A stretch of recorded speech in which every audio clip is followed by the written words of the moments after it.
지금 월세가 너무 오르니까 네. 약간 좀 긴장감은 있네요. 긴장감이 충분히 있을 수 있고요. 그리고 네. 또 위기감을 사실 느끼셔야 돼요. 그러면 그 아까 말씀해 주신 것처럼 집을 사야 된다는 얘기인데 그 무주택자들은 그래도 집을 살만한 것 같아요. 네. 차라리 월세 큰 돈을 내는 것보다 이자를 내는 게 나을 수도 있다고 느껴지거든요. 제가 네네. 듣기로. 근데 무주택자가 아닌 그 집을 일단 하나 가지고 있는 1주택자의 경우 만약에 이 집을 전세 주고 있는 분들도 많잖아요. 네네. 전세는 줬고 네. 본인은 이제 월세에 살고 있으면서 그 돈으로 이제 투자하신 분들도 있단 말이죠. 네네. 이 사람들이 이제 그 스탠스를 어떻게 하는 게 좋을까요? 만약에 가지고 계신 주택이 상급지다라고 하면 그대로 보유하시는 게 맞습니다. 그런데 내가 가지고 있는 주택이 저 지방에 가지고 있는 주택이다 그러면 지방주택을 처분하시고 그리고 서울에 이 규제 지역에 그래도 3분의 2 이상의 지역에 있는 아파트를 매수하시는 것을 생각해 보셔야 됩니다.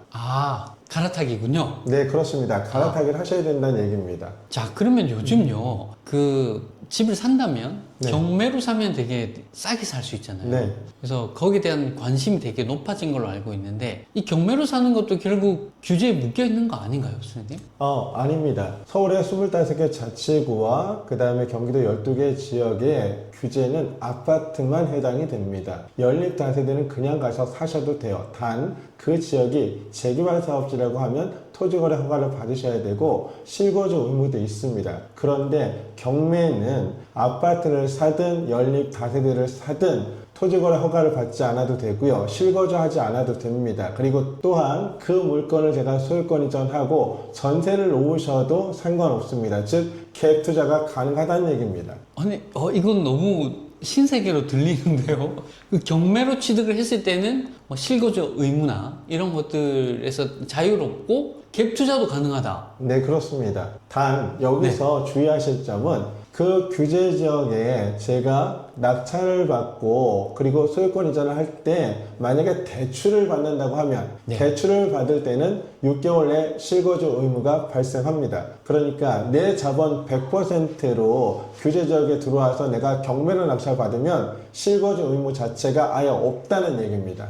와, 감사합니다. 굉장히 저도 옛날에 부동산 공부를 좀 했는데 상당히 많이 변화하고 있어서 그리고 앞으로도 이제 빠르게 변화할 것 같아요. 네. 그럼 이제 저희 교수님이 이제 저희 웰스 브리핑을 통해서 자주 알려주실 건가요? 네, 자주 알려드리도록 하고요. 제가 신문 기사나 정부의 정책이나 이런 것들이 발표가 되면 어떤 의미를 갖는지 자세하게 브리핑을 해드리도록 하겠습니다. 네. 그럼 교수님 그 대출이라는 단어가 방금 나왔습니다. 네. 대출이 정말 그 부동산에 꽂히지 않습니까? 네. 대출이 있어야 뭐 요즘 뭐 전세도 대출 받고 들어가고 집을 사는 것도 대출 받고 뭐 경매를 하면 경락 자금 대출을 해야 되는데 이 대출이 지금 잘 안 되고 있지 않습니까? 네. 그래서 이게 어디까지가 지금 대출이 안 되고 어떻게 풀면 해나갈 수 있는 방법도 있는지 대출에 대해서 조금 가르쳐 주십시오. 서울과 경기도 12개 지역은 규제 지역입니다. 그래서 무주택 같은 경우도 LTV 40%밖에 적용이 안 됩니다. 그러면 그 외 지역에 가셔서 낙찰을 받으시고 대출을 받으셔야 됩니다. 그러면 비규제 지역이라고 하는 수도권 지역 수원시, 권성구나 안양시, 만안구, 군포시, 안산시 이런 지역들 같은 경우는 개인으로 낙찰을 받고 개인으로 대출이 60에서 70% 가능합니다. 그리고 또한 서울 수도권 이외 지역에서는 대출에 대한 제한이 거의 없습니다. 그래서 보통 감정가의 60%나 낙찰가의 80% 중에 낮은 금액, 적은 금액으로 대출이 나간다고 생각을 하시면 되고요. 입찰 전에는 반드시 대출 상담사 분들과 대출 실행 가능 금액이 얼마까지 나올 수 있는지 반드시 확인하시고 입찰 참여를 하셔야 입찰 보증금을 날리는 일이 없습니다. 감사합니다. 그러면은 그 대출이 어려운 곳은 서울에 한정된 얘기다라고 이해하면 될까요? 네, 서울하고 12개 경기도 지역만 아, 그렇다라고 네네. 생각하시면 되고요. 네. 그리고 비규제 지역, 수도권 중에서도 비규제 지역들이 있습니다. 그런 지역들 같은 경우는 아무래도 규제 지역보다는 대출이 좀 더 자유롭게 나올 수 있다. 아, 네. 그렇게 볼 수 있군요. 그러면 아까 서울은 LTV 40%라고 말씀해 주셨는데, 요게 이제 정확히 어떤 의미인지 한번 좀 말씀해 주십시오. 무주택 같은 경우는 예를 네. 들어 6억에 내가 아파트 물건을 매입한다고 했을 때 40%, 즉 2억 4천까지는 대출을 받을 수 있다는 얘기입니다. 그럼 나머지 이제 3억 6천 내 돈이 들어가야 된다는 얘기죠. 그런데 이게 비규제 지역으로 가게 되면 60%까지 대출이 가능합니다. 그러면 내 자본이 그만큼 적게 들어간다는 얘기죠. 레버리지를 최대한 활용할 수 있다는 얘기입니다.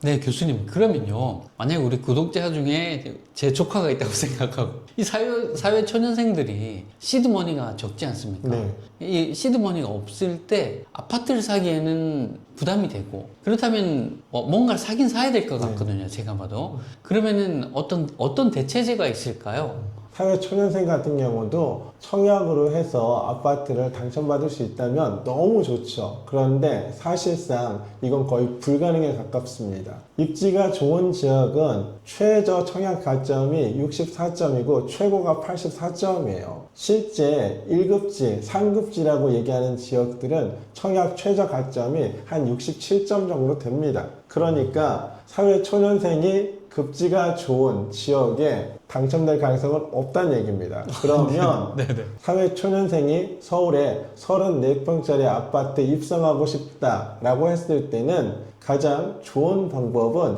재개발 사업지에 입주권을 받을 수 있는 물건, 그런 물건을 사셔야 되는 겁니다. 그게 대표적으로 다세대 주택입니다. 우리가 흔히 얘기하는 빌라를 얘기하는 겁니다. 아, 다세대 주택, 빌라를 말씀 주셨는데요. 네네.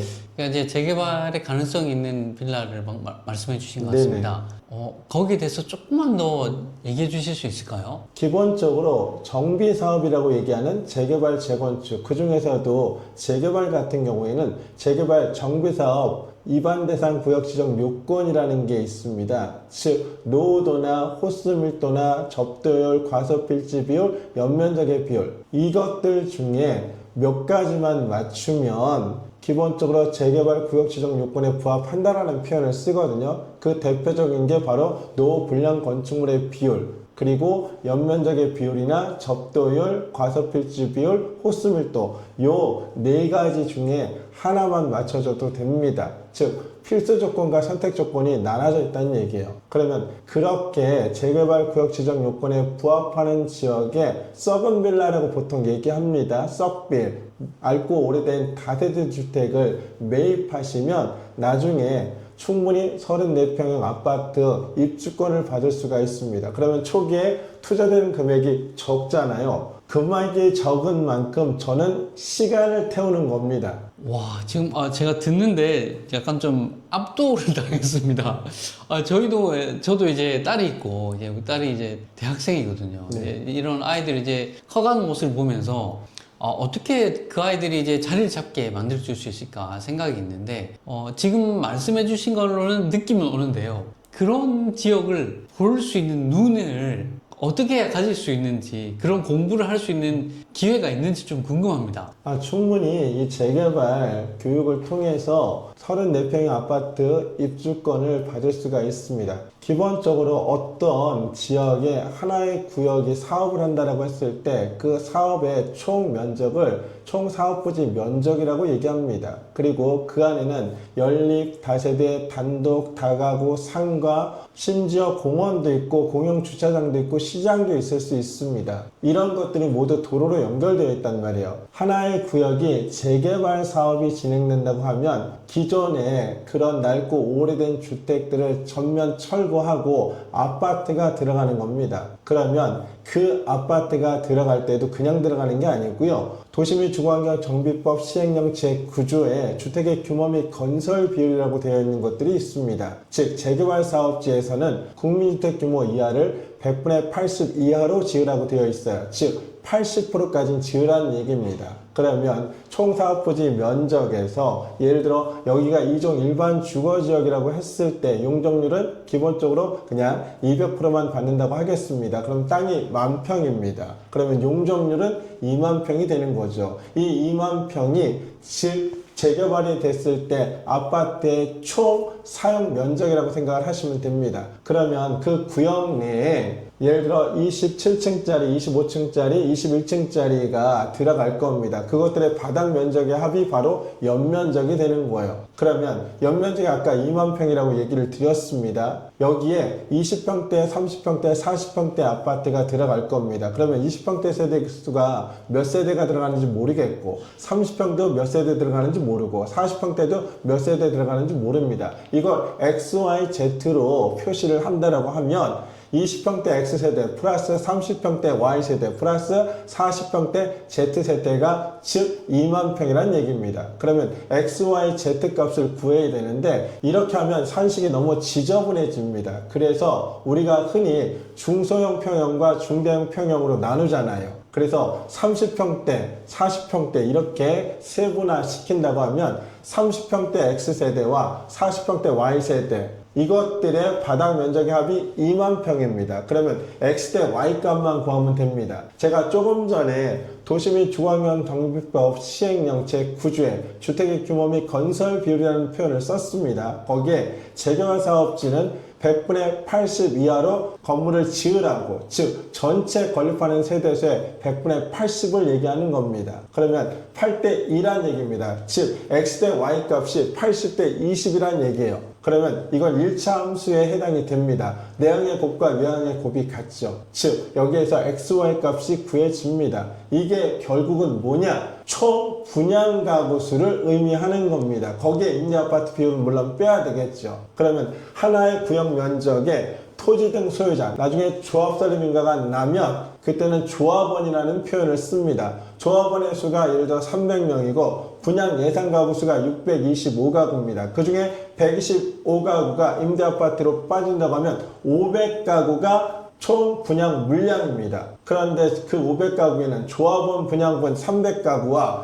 200가구 일반 분양분이 나온다는 얘기입니다. 즉 그런 지역은 작은 평수를 갖고 있어도 33평짜리 아파트 입주권을 받을 수 있다는 얘기입니다. 네, 감사합니다. 아니, 선생님, 저희 웰스 클래스에 네. 제가 지금 방금 들으면서요, 어떤 생각을 했냐면요, 정말 엄청난 내공에서 나오는 얘기이고, 특강을 한번 해주실 수 없나, 이런 생각이 들었습니다. 네네. 그래서 저희 웰스 클래스에서는 사실 교수님 특강을 한 번씩 이제 준비를 해드리고 있지 않습니까? 네네. 그래서 언제 또 한번 해주실 수 있는지. 제가 네. 5월 말쯤에 다른 일정들이 좀 있기는 한데요. 그 일정 좀 조율해보고 매니저님하고 상의해서 그러면 일정을 알려드리도록 하겠습니다. 네, 감사합니다. 그럼 저희가 특강 준비되는 대로 댓글에다가 그러면 일자랑 한번 남겨놓도록 하겠습니다. 네. 그러면 이제 저희가 5월 9일 양도세 중과 폐지 이후라는 주제로 얘기를 네. 하고 있는데 마지막으로 그러면요 5월 9일 양도세 중과 폐지 이후 우리가 어떻게 하면 좋겠는지 구독자들에게 어떻게 하면 좋겠는지 한 말씀만 부탁드립니다. 지금 이미 다 주택자이신 분들은 증여 쪽을 좀 생각해 보시거나 아니면 그냥 보유를 하고 계시는 것이 더 낫다라고 판단을 하고 있습니다. 그리고 1주택자 같은 경우 예를 들어 조금 전에 말씀드린 것처럼 저 비규제 지역에 즉 이제 중하급지 이하를 얘기하는 겁니다. 그런 지역의 물건을 가지고 계신다고 하면 상급지 쪽으로 올 수 있는 방법을 좀 찾으셔야 되고요. 그리고 무주택이다 그러면 자본이 적다라고 하더라도 재개발 사업지에 34평짜리 서울의 아파트 입성할 수 있는 물건들 이런 것들을 좀 찾아보시는 것을 추천드립니다. 네네. 정리까지 너무 감사드립니다. 저희 그럼 웰스 클래스에서 또 좋은 거 많이 가르쳐 주세요. 네, 또 찾아뵙도록 하겠습니다. 감사합니다. 감사합니다. 고맙습니다.